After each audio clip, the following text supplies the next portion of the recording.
Good morning, everybody. I'm Rabbi Jim Ponet, the Howard M. Holtzmann Jewish Chaplain at Yale. I wish to welcome you all here for an event that we've called Reality Check, an examination of anti-Semitism in 2014. This event is co-sponsored by the United States Department of State and the Yale Program for the Study of Anti-Semitism. We'll be listening today to two people in public conversation that I'll try not to interrupt. Ira Forman, who was sworn in as the Special Envoy to monitor and combat anti-Semitism on May 20th, 2013. Prior to that, he served as the Jewish Outreach Director for the Obama campaign, for the Obama for America campaign. Ira has a long and distinguished history of working in the Jewish communal work and public service sector. He served for nearly 15 years as the Executive Director of the National Jewish Democratic Council. He also worked at the American Israel Public Affairs Committee, where he worked as political director and legislative liaison. He was the director of congressional relations for the Office of Personnel Management. Throughout his career, he has spoken and written extensively on Jewish history and public policy. Mr. Forman also co-edited and wrote for the reference book, Jews in American Politics.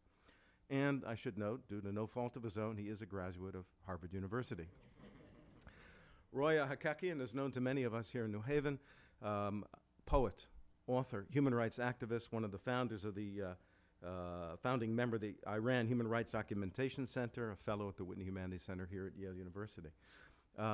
This discussion will be streamed live, and there are people here who can fill in cards to ask questions. I think the cards have been passed out to you.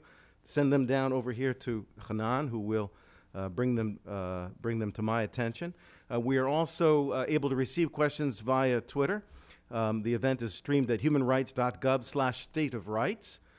Using hashtag stateofrights, you can ask questions that will be received here, and I will call them as they appear. Thought it appropriate to begin with our special envoy to monitor and combat anti-Semitism. The third person to fill that job, Ira Forman. I'm guessing, Ira, that most people don't even know that the United States Department has an office of a special envoy to monitor and combat anti-Semitism. Can you tell us something about the history of your office, what you do, and how it feels since you've been in place since May? Certainly, though I want to start by thanking the Yale Program for the Study of Anti-Semitism. The one thing I have learned in a year in this job is the issue of worldwide anti-Semitism is incredibly complex. And to have an academic institution of Yale's quality studying this topic is critical for us to ever get a handle on how to really in any way combat this kind of scourge. And I'm also honored to be on the program with Roya Hakakian, who is such an accomplished individual, and look forward to her remarks. But yes, and every time I speak about this program, I ask my audience, do you know that the State Department even does this? And the answer is invariably 2/3 to 90% say no, of course not. But this program has been, this office was created by act of Congress in 2004.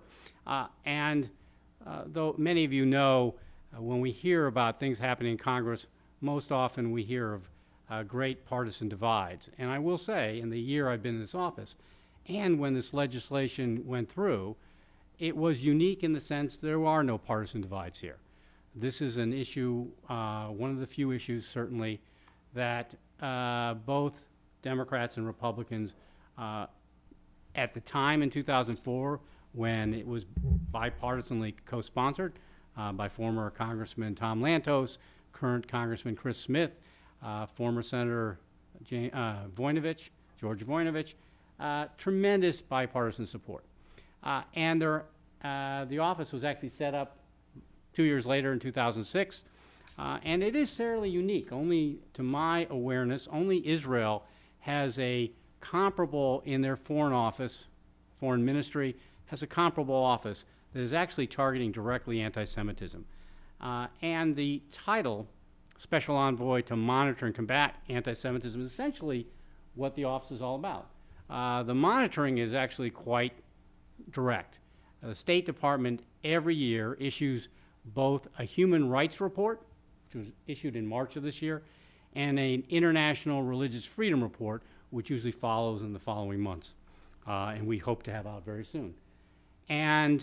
But in addition to that, where we do monitor in over 60 countries, anti-Semitism is part of those reports. In addition, we are collecting data from around the world, places like the Cantor Center, Tel Aviv University, data that simply like the ADL survey that just recently came out. But the other piece of our office is travel around the world to talk to members of the Jewish community, talk to governments, talk to NGOs about this problem. So there's a number of ways we can monitor. The combating side is more difficult. How do you combat a problem, as I mentioned, so complex, so different in many ways in different parts of the world, so many different manifestations of anti-Semitism? So we have tools of private diplomacy. We have tools of public diplomacy. I believe it's really, really important, and why this type of meeting is so important, is to bring in other stakeholders, Jewish community stakeholders, non-Jewish stakeholders, communities, other governments, because the problem will not be addressed in any sufficient way without a multitude of people. So we spend a lot of time outreaching to other groups, other governments, to talk about what we can do together. And of course, part of our job to bring this whole issue up to the top of the State Department, to our most important diplomats, including Secretary Kerry and the White House and the President, when we think that these issues need to come up to that level. And we increasingly, unfortunately, have to make those reports more and more often. Thank you, Ira. There's much more I want to ask you, but I thought to bring you in right away, my dear Roya. Roya, born in Iran, wrote a memoir some years ago called The Land of No. Did I say that properly? Journey from the Land The of Journey from the Land of No, about your experience there. And you have a unique sense of, I would almost characterize it as well, it's a love relationship that has serious critique in it regarding Iran. In other words, it's not simply a story of anti-Semitism. Not at all, no. In fact, well, I'm delighted to be part of this panel and honored to be next to my spiritual leader and Ira.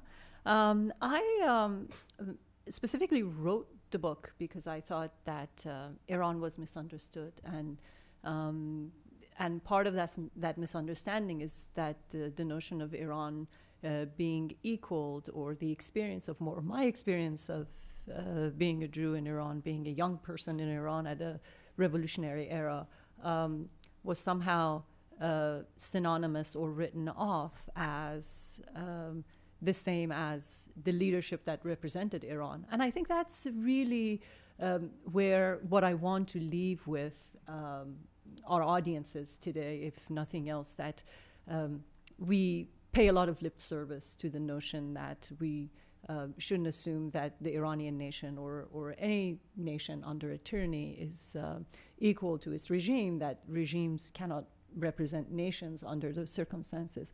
And it's certainly true about Iran, and that's what my book tried to capture. So in other words, I think the best way of summarizing the experience is that the Iranian regime happens to be far more backward than the Iranian nation.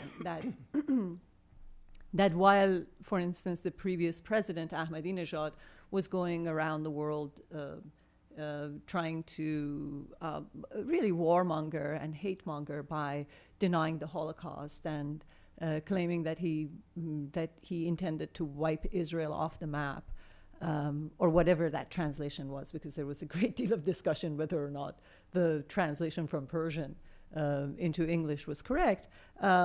Iranians themselves are vastly different, and as a result of the government's radical anti-Israeli and anti-Semitic positions, have stood actually to the opposite of the regime. And that's, I think, the most important point that is often lost as we watch the nuclear discussion, as we begin to worry about the propaganda coming out of Iran, that while the regime creates this mayhem, especially within the media realm, that the nation is going, in fact, in the opposite direction. And when you look at the leadership of Iran, there is a great deal to worry about. But when you take a look at the 35-year movement of the Iranian people in terms of their relationship to Israel, views of Jews, and all that, Iranians are probably the only nation in the region who have taken a step away in a completely independent and unique direction in that region. And I think I'm glad that the representative of the Anti-Defamation League is here today, because their recent survey backs up my claims, which I desperately needed, because I've been making this argument for several years and no one believes me. Everybody referred to me as, a nostalgic exile who wanted to put a good face on the Iranian nation that she misses. But in fact, I'm glad to see that Anti-Defamation League has produced a survey that pretty much makes these remarks valid, and we can go over them in subsequent questions. Thank you, Roya, for that. That leads to a question that's pertinent to your portfolio, Ira, and that is, it has been observed that the new anti-Semitism today cloaks itself in anti-Zionist, anti-Israel critique.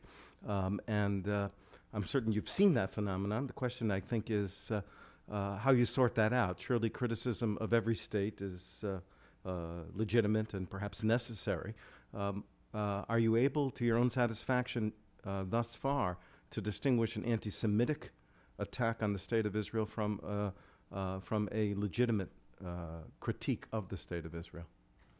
Well, Rabbi, that's an excellent question, and I don't have a perfect answer. I wouldn't think so. It's a hard one, I know. There are some fuzzy lines, and the whole question of what is anti-Semitic is not always clear. Sometimes is.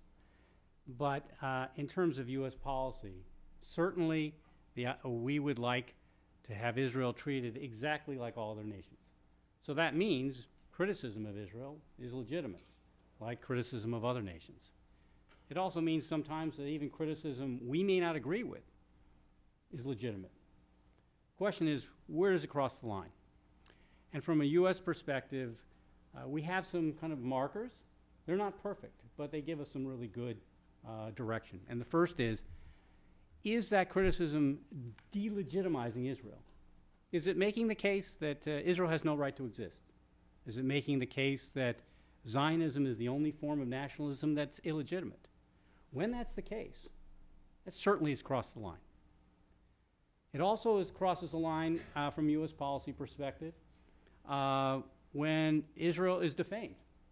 So, for example, if someone says, I don't like what Israel's doing with Palestinians in the West Bank, that's not necessarily anti-Semitism at all. But if someone says, what Israel is doing to the Palestinians is exactly what the Nazis did to Jews, that's crossed the line. Defamation. And finally, when we have clear signs of double standards, we treat Israel very different than we treat other places. Often sometimes in UN agencies, etc. We see this. That crosses the line. That crosses the line. When Israel is criticized for, say, human rights violations time and time again, and states like the North Koreans, the Iranians, the Syrians are never even mentioned. That's illegitimate. So yes, those are kind of the guidelines we use. How the rubber meets the road sometimes is a little more difficult. Sometimes it may not be useful to use the term anti-Semitism. Sometimes we deal with issues that we would classify that are not anti-Semitism, and I'll give you one example we're working on right now. And that's the issue in parts of Europe of attempts to ban circumcision. We have parts of civil society, we have political actors in parts of Northern Europe, some of the German-speaking parts of Europe, saying we should ban circumcision. Now, we address this because the people who usually say this, speak about children's autonomy. So we talk about this as an issue paramount of religious freedom, and that circumcision as a religious ritual for not just Jews but also Muslims is an issue of religious freedom. So again, it's a complex issue, but there are definite red lines, and we try to call them out. Thank you for that. It's helpful, and appreciate that it's difficult, and you're new in your task, still finding your way. And Roya, you made a distinction, and I'd be interested, Ira, in your reaction to that, between the regime and the people, specifically as regards Iran. To kind of deepen the possibility for you addressing that distinction, Roya, maybe you could say something about the state of Iranian Jewry today. In other words, as I understand, we all know there was a massive flight, primarily in the 50s and through the 60s, of Jews from Arab and Middle Eastern and Northern African communities where they had lived for centuries, none older than the Jewish community of Iran. Most of those communities have next to no Jews left. Baghdad, I think, maybe has a handful. How many Jews live today in Tehran?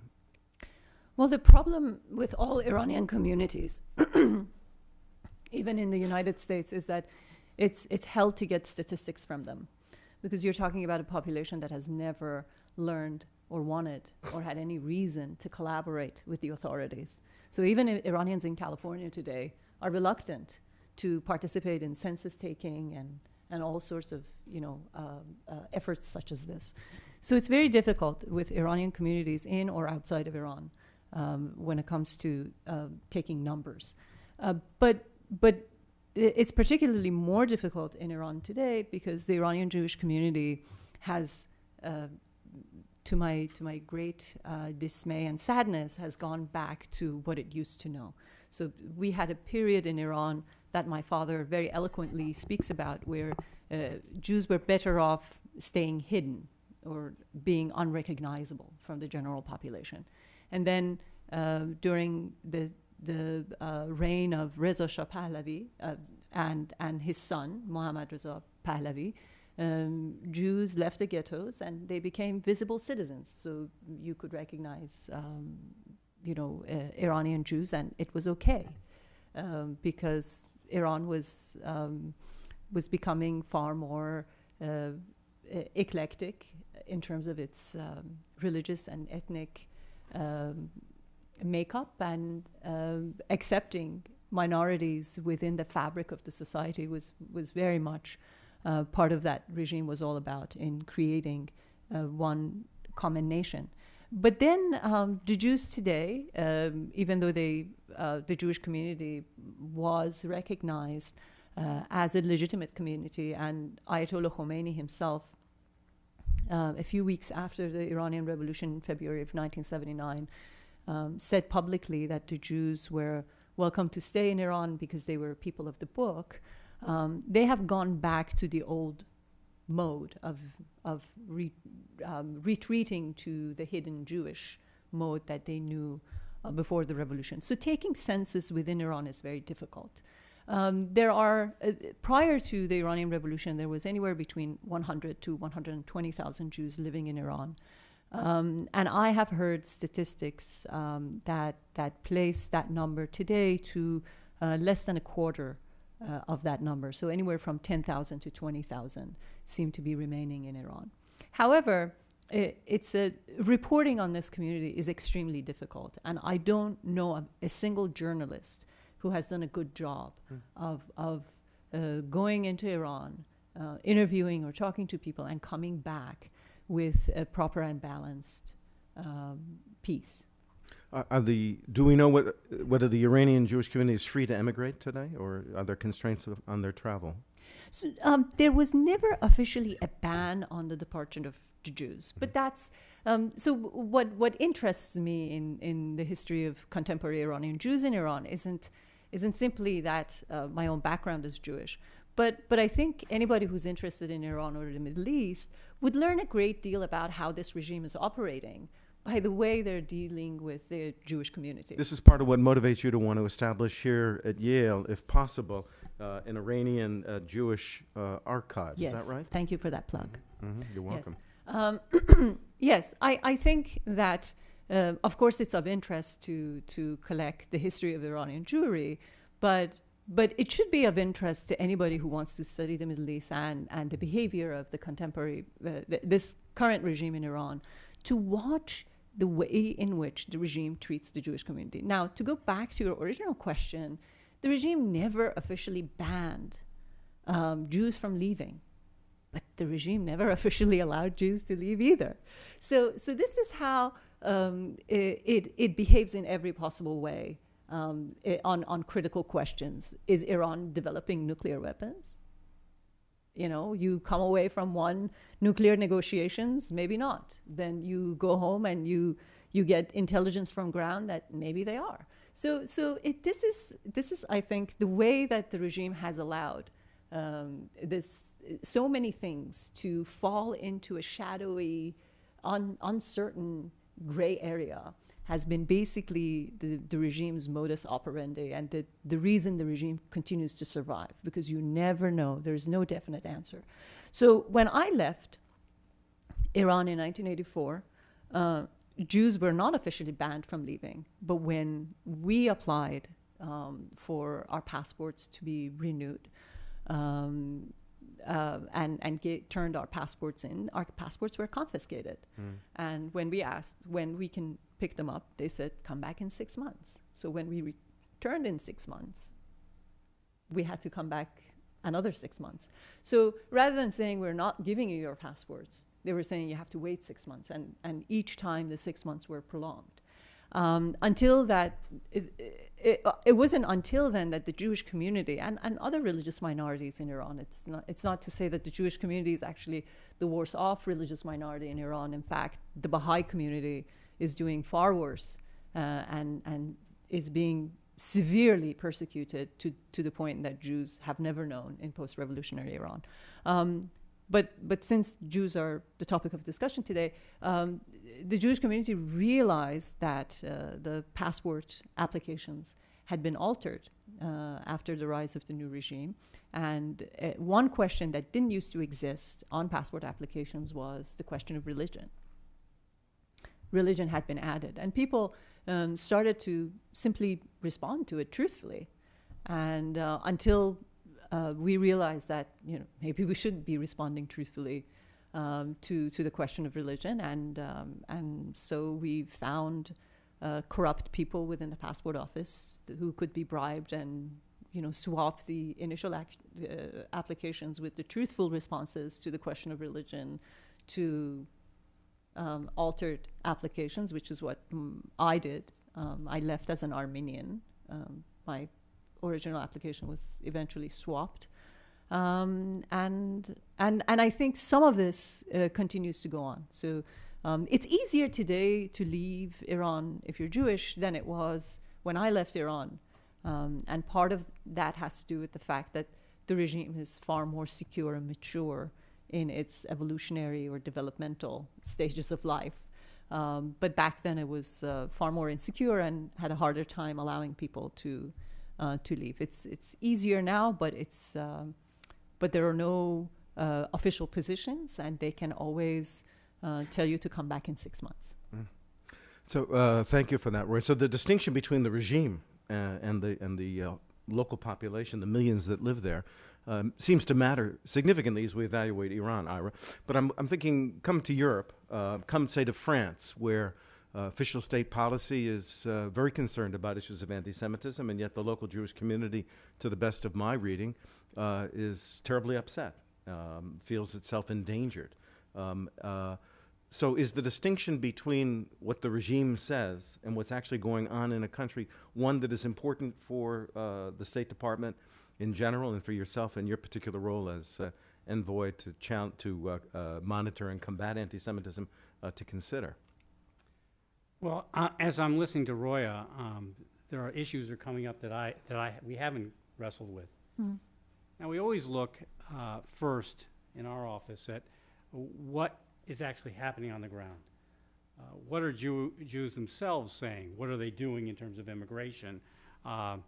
We had a survey that came out last year from the Fundamental Rights Agency of the EU, of 8 Jewish communities in the EU, and one of the shocking things is that in France, 46% of Jews have thought of immigrating, not for economic reasons, but because of the situation as relates to anti-Semitism. That's that number in Hungary is 48%, and that we've actually seen another in France, another survey just this last month that actually said those numbers might be even higher. That's the first thing we look at. But of course, you have to look at what the government itself is doing. And I think, Rabbi, you're exactly right when you say that as far as I've seen, the French government knows what's happening. They're extremely concerned. They're taking various measures. I don't think they know, and I'm not sure we know, exactly what's going to solve this problem. It actually affects much more of their society than just the viability of their Jewish community. And that fundamentally, the viability of these communities, the pressure they're feeling, is our first priority. You go to other countries in Europe, and again, I think we should make the distinction. You go back to the interwar period, you had a number of governments I think you would classify clearly, besides Nazi Germany, as anti-Semitic. I think it's much more difficult to say that about any government in Europe, at least in the governments that we deal with significant Jewish populations in Europe. But that doesn't mean they're similar to France in terms of A, understanding what's going on, B, willing to take steps to try and put resources to changing that, and often, and really important I found, confronting history. When you have regimes that don't want to confront what really has happened to their Jewish communities, their minority communities, often in the Jewish community's case, what happened in the Holocaust. To confront that, yes, Nazi Germany was primarily responsible, but what about their own responsibilities? And every nation in the world, I think, you'd have to say, has some responsibility. No one acted perfectly in those years. When you don't confront history, we generally find that the regimes have more difficulty in confronting the problem. And that's good and bad. We'd like the regimes always to be, obviously, every government to have an attitude of, we have some problem, and there is a problem to a lesser or greater degree in almost every country in Europe with anti-Semitism. And we'd like everybody to say, yes, we have a problem and we want to have policies that confront it. But frankly, from a U.S. policy perspective, it's sometimes easier for us to be able to make some changes and help those communities when we have problematic situations with the government where it doesn't want, or for whatever reason is not dealing with the issue. Because then there's one address you can go to, at least one address. There's always multiple addresses you have to go to try to begin to get a handle on this problem. But you then have a really important address. It's like, I use historical analogies, the Soviet Jewry movement. In that case, it almost makes, it seems very simple to the problem we face with anti-Semitism in Europe today, because there was one address, and it was the Kremlin, that we could address to try to begin to fix that problem. Here, there's always, and that's why I talked about complexity to begin. There's, within one country, multiple addresses often. And between countries, the nature of anti-Semitism, often there are similarities, but it's often very different. So all that's to say, the way we look at this is to see what's happening with the community, try to find indices, often data, but often anecdotal, and interviews, and then we look at what the government's trying to do. And sometimes, again, our tools are better when the government is not as on top of the issue as we'd like. Thank you for that. I want to reference a question and tie it to a phenomenon. I'm thinking the phenomenon, the Ukraine, a very murky, complex phenomenon, but with some very upsetting rhetoric and events reported. This can be linked to a question that comes from Washington, D.C., from Janine, who said that she read that Germany and Poland are the safest places for Jews, two countries that have done differing levels, but real levels of confronting history, in your sense, Ira. So she says they're the safest places for Jews she read. Is this true? And does it offer any model for other countries in the European Union? Philip Roth would agree with that. Pardon? Philip Roth, the writer. He would agree with that. Yes, because he wrote a book, Operation Shylock, suggesting that Jews need to go from Israel to Germany and Poland because those would be the places where nothing would happen for another 1,000 years. You know? So that's Philip Roth. I don't know what Ira has to say. Well, I think it's hard to say which is the absolute safest place to be as a Jew in Europe today. Berlin. Berlin, perhaps, but the UK, Great. which has problems, has very strong Jewish institutions. And like Germany, there is maybe even an increase in Jewish population. Now, Germany clearly is increasing in population, but the UK may slowly be adding some Jews as well. And Poland is a very interesting place. You do see a lot of anti-Semitism. How it's manifested is often different. The violence, you don't see the violence you might see in parts of Western Europe. And you also have a lot of very philo-Semitic views. And you hear it, and it's really touching in some ways when you look at institutions like the Galatian Jewish Museum, and you see that all the staff is Polish Catholic. And when you talk to them often, I've heard responses like, I'm doing this because we lost something really precious when we lost 10% of our population, a cultural piece that we are trying to retain at least a little bit of. And I think that's a lesson for all countries. A lot of countries that are concerned, often their nationalism sometimes takes a form which, if you're not that ethnicity of that nation, somehow you're polluting that nation, and they would like to see a monoculture. And I think what we see in that response from like Poland, Polish Catholics, is that actually the multicultural society is much richer. You look at some of these countries in the Middle East, Arab states that have lost their Jewish population, and now in the process of losing their Christian population. And tragedies for the Jewish communities that left, tragedies for these Christian communities that are under pressure, but I think ultimately tragedies for the countries themselves. So I think those are important issues. It's hard, getting back to your initial question, very hard to say which is the safest places, but I think we've talked a little bit of a few. You mentioned Ukraine, which I think is fascinating. I've been to Ukraine twice in the year I've been here, both before Maidan and after Maidan, and it's some really interesting changes. First, we all have to acknowledge there's a lot of Jewish blood, there's a lot of anti-Semitism in Ukrainian history. And we've heard, particularly since Maidan began, from particularly Moscow, that there is lots of Ukrainian anti-Semitic nationality, the government's problematic, there's anti-Semitism in Kyiv and the government. And what I found when I went back last month was not that.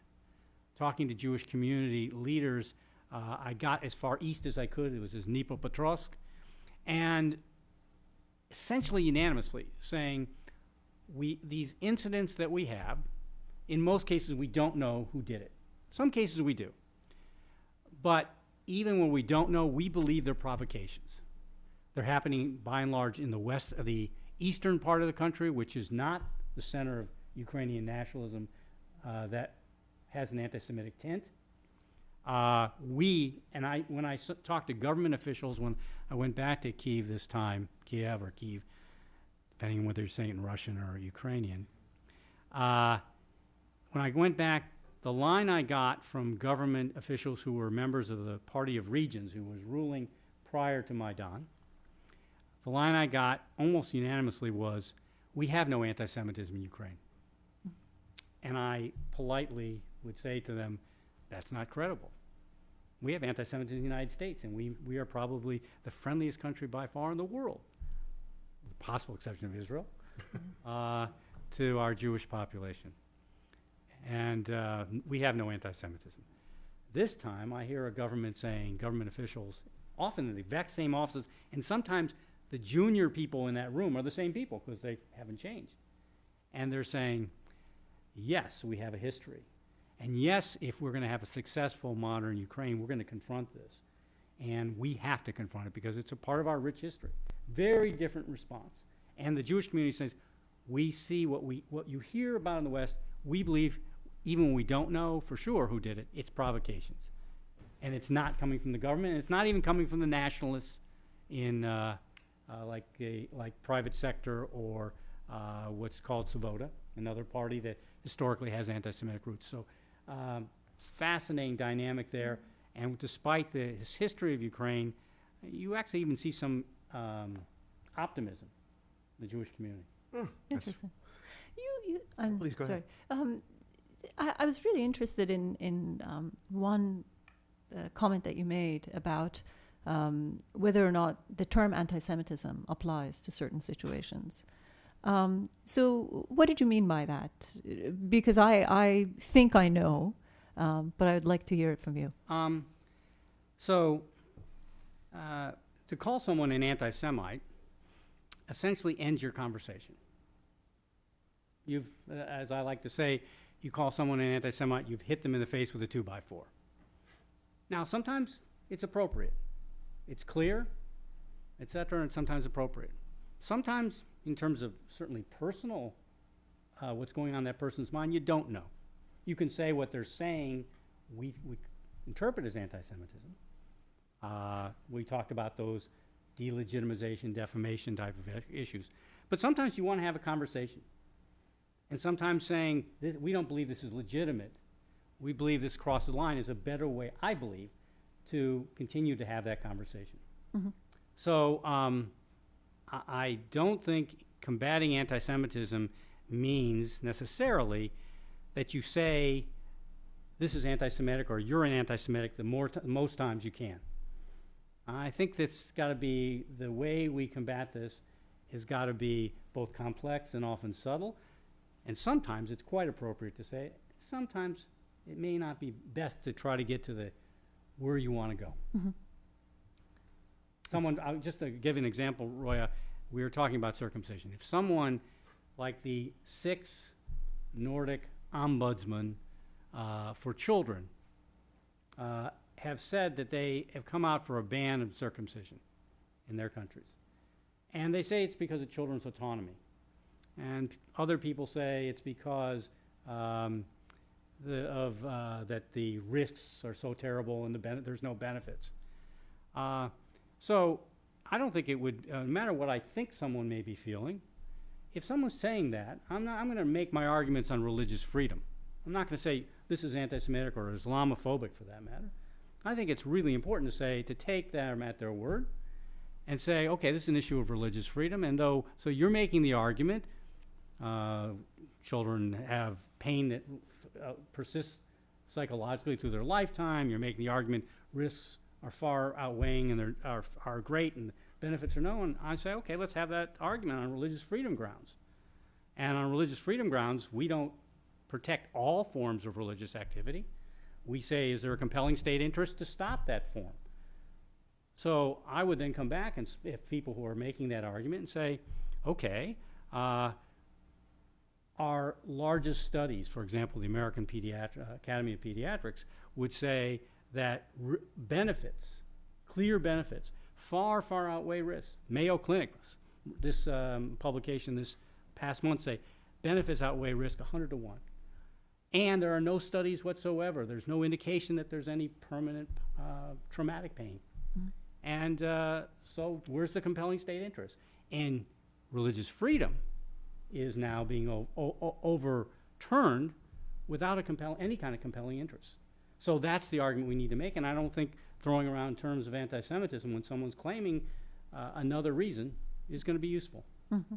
I'm hearing a certain utility that I didn't anticipate as I listened to each of you talk about anti-Semitism and the fact that it's become a factor inside of the United States Department of State is quite interesting and suggests a number of possibilities, one of which finds expression in a question that comes from the Democracy Challenge online community, which asks, how can anti-Semitism and racism hurt emerging democracies?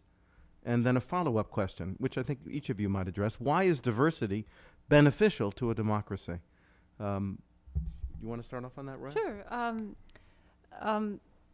I was really intrigued by Ira's comments on Poland and why these Catholic Polish individuals were so concerned about the loss of the Jewish community. I have heard similar comments from within the Iranian community. People who are very patriotic about Iran constantly say that losing the Jewish community of Iran would be a major loss to Iran, period. That not only historically the Jewish community's existence precedes that of the Muslim community, that Jews have been there before the advent of Islam, but that it is that the existence of a unique community that gives Iran its unique character. Of course, if the regime were wise, it could begin to think economically about it, because the most sacred Jewish sites in the Middle East outside of Israel are in Iran. And you could have a thriving tourism business out of just taking Jewish tourists to... It shows the way on that, doesn't it? Yes, Yeah. yes. And so there is a very strong argument to make for Iran, which clearly isn't an Arab country. Iranians really pride themselves on the notion of being Persians and being non-Arabs. And one of the factors that makes the Persians Persians is the notion that we are the civilized, more tolerant ones, at least according to the Persian narrative. And we are the ones, and what backs up that claim is that we are the ones that have been ethnically and religiously diverse, because we can tolerate, whereas those people on the other side of the borders can't. And so you want to prove, I think it was Thurgood Marshall who said that, the quality of any democracy can be observed by the quality of the lives of the most vulnerable minorities within those democracies. That in fact, if you want to measure whether a democracy is truly a democracy, you look at how the most vulnerable minorities are existing within those democracies. And I think the reason Iran or any other country would want to hang on to its Jewish community, if for no other reason than to prove that it's a serious democracy, is because you want to show that you are able to cope and live in peace with your minorities, and you are capable of taking care of the vulnerable, which I think in Iran today, Jews and other religious minorities definitely are. I feel that I must say that we keep talking about Jews in Iran, and I certainly don't want to convey the idea that that Jews are the only threatened minority in Iran. That in fact, you would probably live a worse life in Iran if you were a Sunni in Iran today. Is there a Sunni population in Iran? 10%, I think. And Sunnis are not allowed to build mosques in Iran.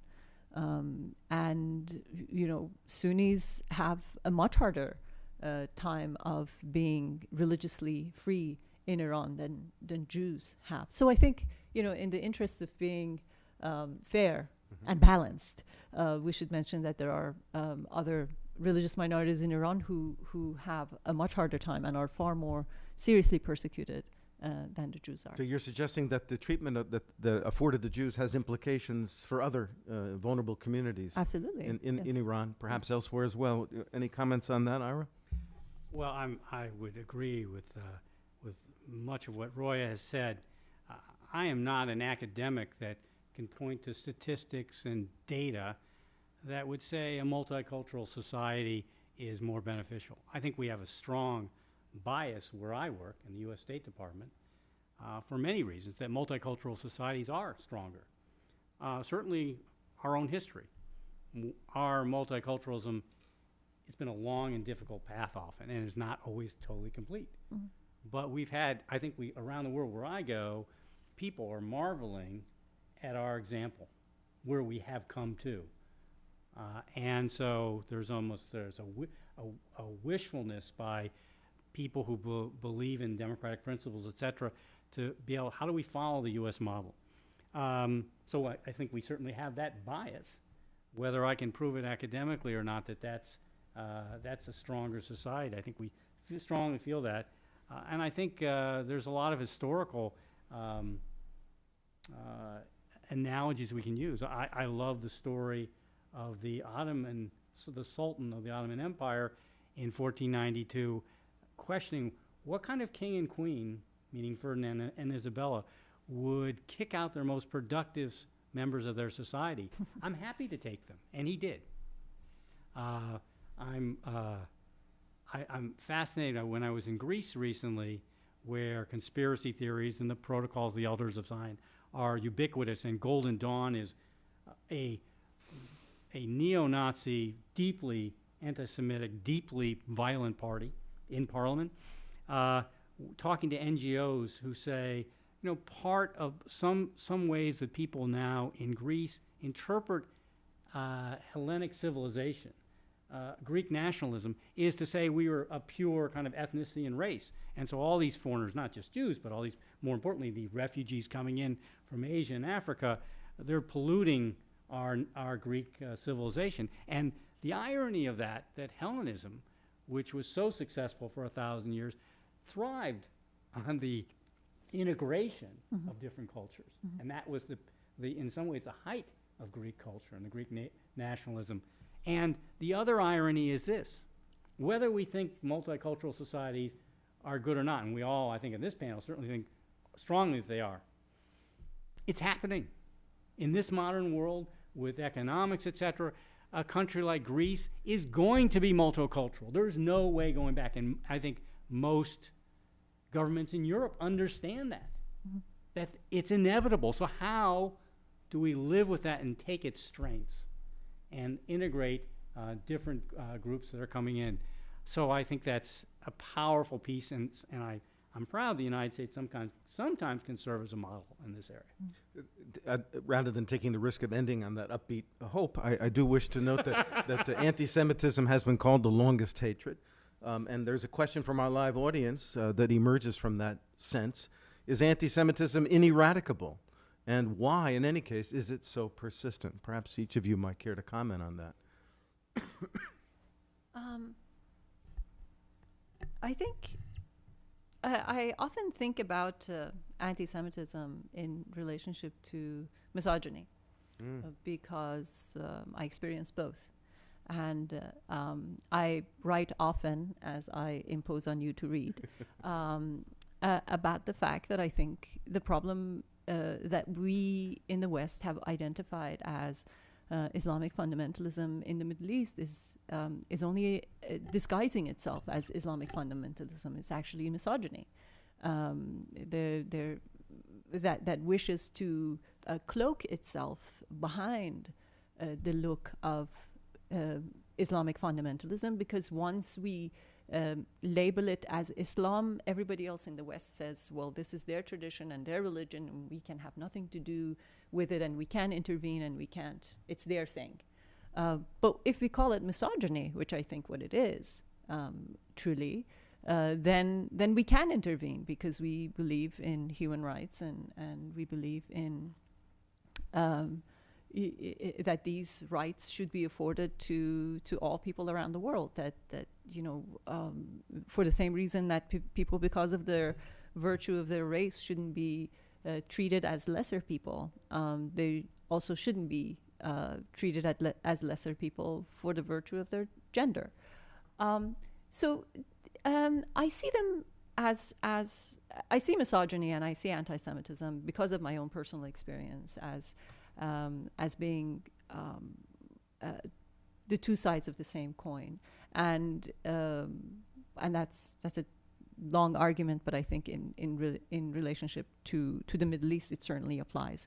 And I think these are not, at least in our lifetime or in my lifetime, problems that can be eradicated, but they're problems that can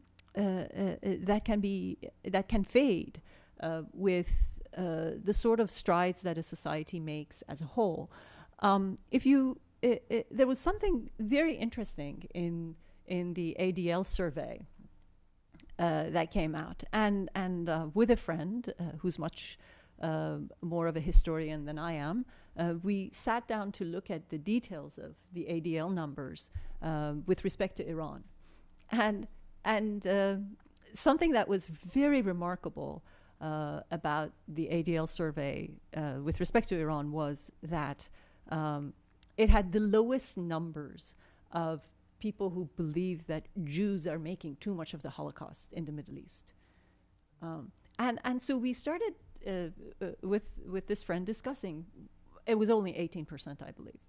So 18% of Iranians believe that Jews were making too much of the Holocaust and had a hard time letting it go.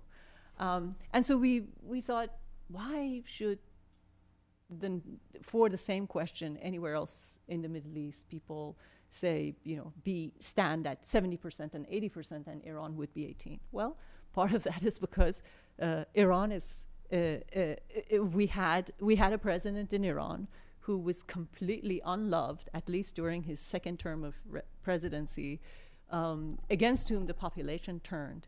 And that was, the Green Movement in Iran in 2009, where people believed that the election had been stolen from them, poured to the streets,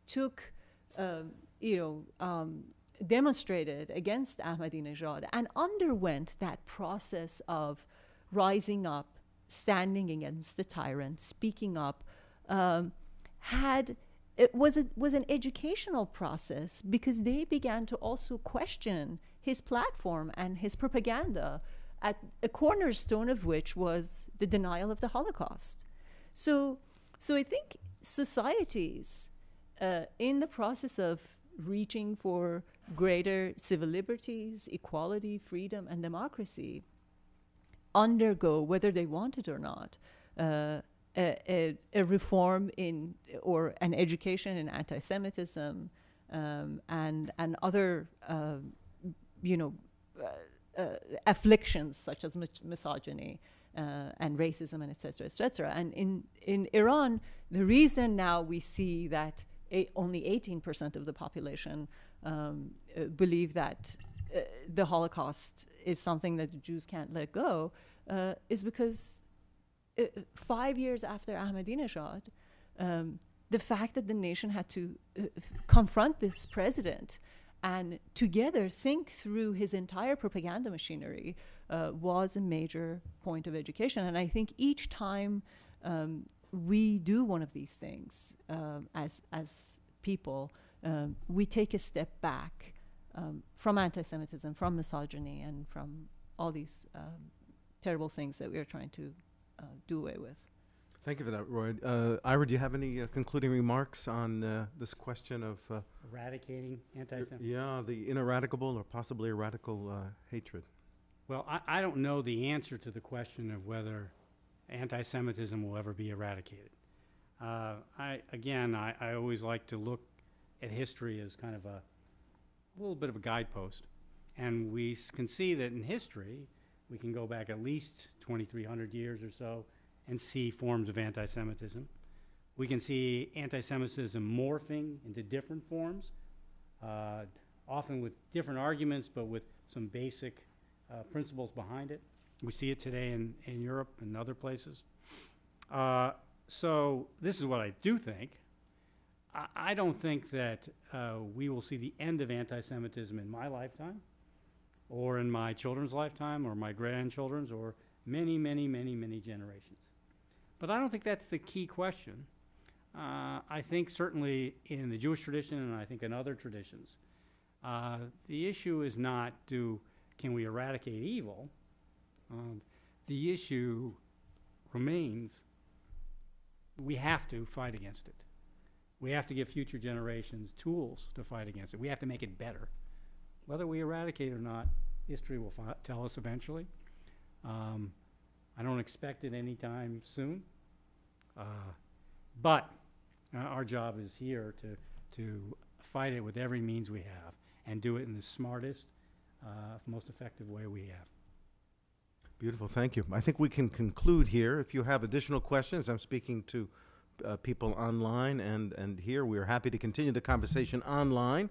We'll continue to monitor the hashtag State of Rights on Twitter and converse with you there. This event will be archived and made available on humanrights.gov in the coming few days.